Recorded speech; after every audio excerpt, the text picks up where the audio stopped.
Welcome to viewers. ఆంధ్రప్రదేశ్కి సంబంధించి public service commission group 2కు సంబంధించినటువంటి డేట్స్ ఇంకా రాని నేపథ్యంలో చాలామంది విద్యార్థులు చదవటం లేదు.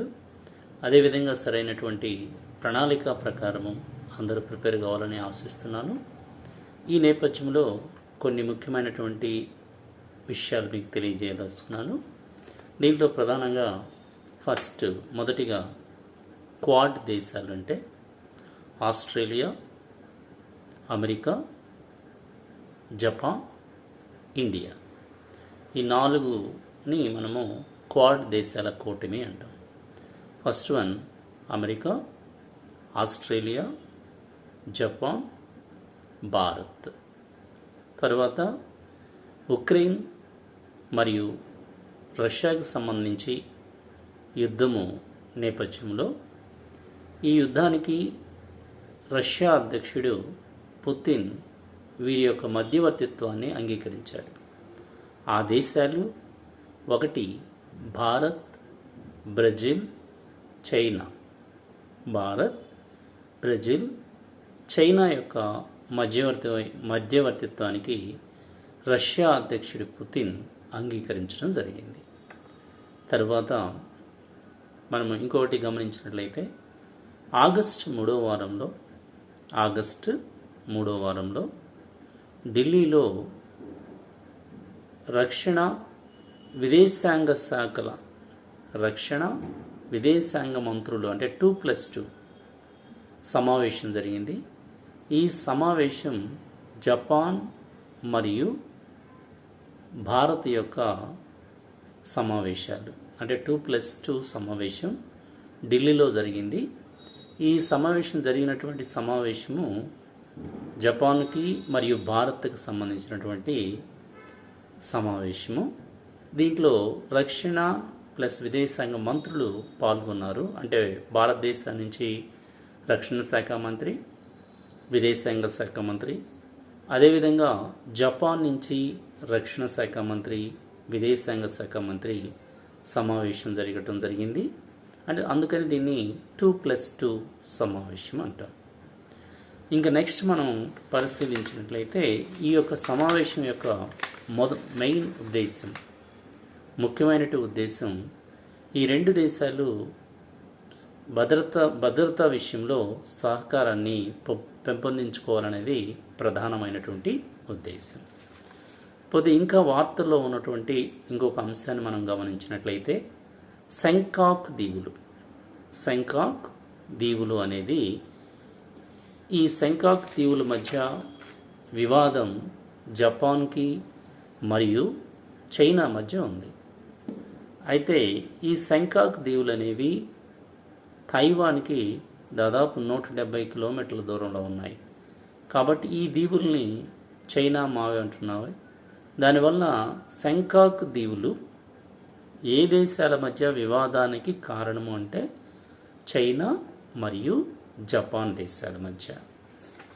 నెక్స్ట్ తరంగ్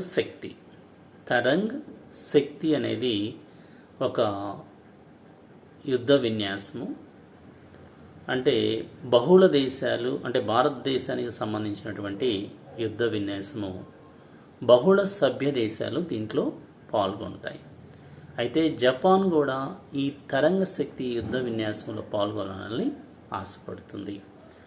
నెక్స్ట్ మనము విశాఖ అంటే భారతదేశానికి సంబంధించి మరీ ముఖ్యంగా ఆంధ్రప్రదేశ్ ఎకనామీకి సంబంధించినటువంటి అంశాన్ని మనము గమనించినట్లయితే మొదటిగా విశాఖ చెన్నై పారిశ్రామిక కారిడారు అంటే పారిశ్రామిక నడవ, చెన్నై బెంగళూరు రెండవ పారిశ్రామిక నడవ, హైదరాబాద్ బెంగళూరు మూడవ పారిశ్రామిక నడవ. ఈ 3 పారిశ్రామిక కారిడార్స్ని అభివృద్ధి చేయాలని ఆంధ్రప్రదేశ్ కోరుకుంటుంది. అదేవిధంగా దేశవ్యాప్తంగా భారతదేశం అంటే కేంద్ర ప్రభుత్వం కూడా కోరుకుంటుంది. అయితే ఓర్వకల్లు అనే నోడ్ని ఆంధ్రప్రదేశ్లో ఉంది. ఓర్వకల్లు ఇది కర్నూలు జిల్లాకు సంబంధించి ఇది హైదరాబాద్ బెంగళూరు పారిశ్రామిక నగరంలో ఒక పారిశ్రామిక పార్క్ లాంటిది, అంటే ఇక్కడ ఇండస్ట్రియల్ పార్క్ని డెవలప్ చేయాలని కేంద్ర ప్రభుత్వం ప్రతిపాదించింది. దానికి ఆంధ్రప్రదేశ్ కూడా అంగీకరించింది. ఇది చాలా ఇంపార్టెంట్. దీనికి దాదాపు 9,000 ఎకరాల ప్రతిపాదన వచ్చింది. అయితే కేంద్ర ప్రభుత్వం మొదటి దశగా అనుమతి ఇచ్చింది.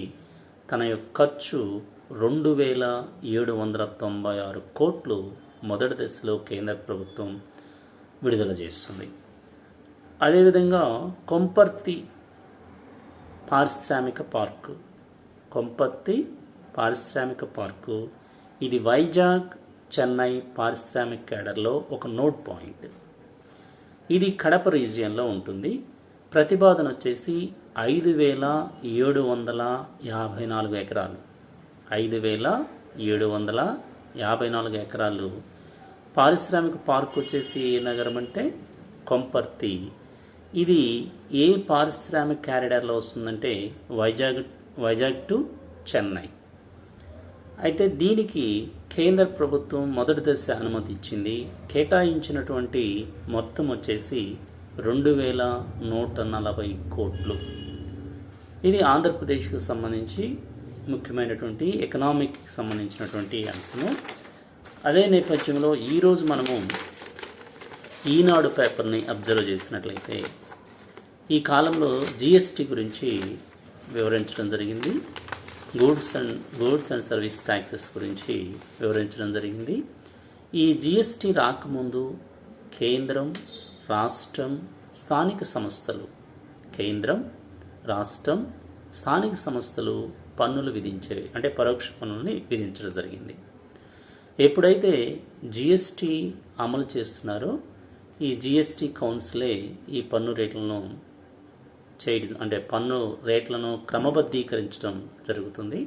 అయితే భారతదేశంలో జిఎస్టీ జూలై 1, 2017లో అమలు చేయడం జరిగింది. జూలై 1, 2017 నుంచి అమలు చేస్తున్నారు.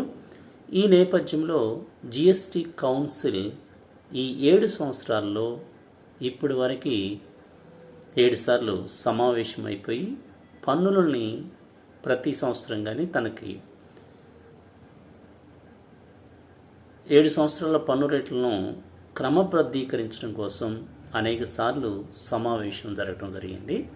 అయితే నెక్స్ట్ సమావేశం రేపు సోమవారం అంటే సెప్టెంబర్ 9న సమావేశం జరగబోతుంది. అయితే ఇది మెయిన్గా ఈ యొక్క జిఎస్టీ మండలి సమావేశం అనేది పన్నుల యొక్క రేట్లను క్రమబద్ధీకరించడం కోసం జరుగుతుంది.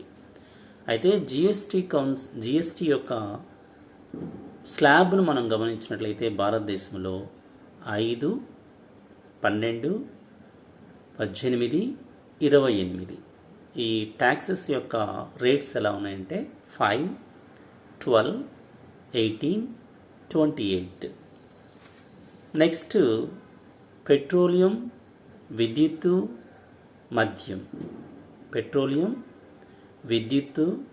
మద్యం అనేవి జిఎస్టీ పరిధిలోనికి రానివి.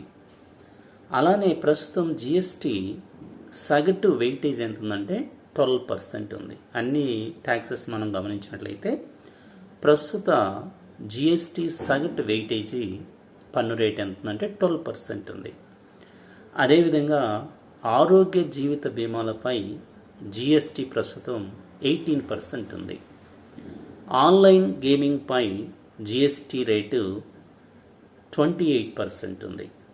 ఆరోగ్య జీవిత బీమాలపై 18%, ఆన్లైన్ గేమింగ్ పై 28%. భారతదేశం యొక్క పన్ను రేట్ల స్లాబ్స్ వచ్చేసి 5, 12, 18, 28, 5, 12, 18, 28. అయితే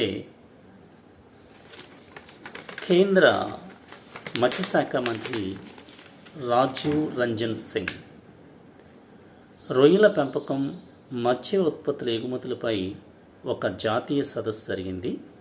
రొయ్యల పెంపకం, మత్స్య ఉత్పత్తులపై జాతీయ సదస్సు ఎక్కడ జరిగిందంటే రీసెంట్గా ఆంధ్రప్రదేశ్లోని విశాఖపట్నంలో జరిగింది.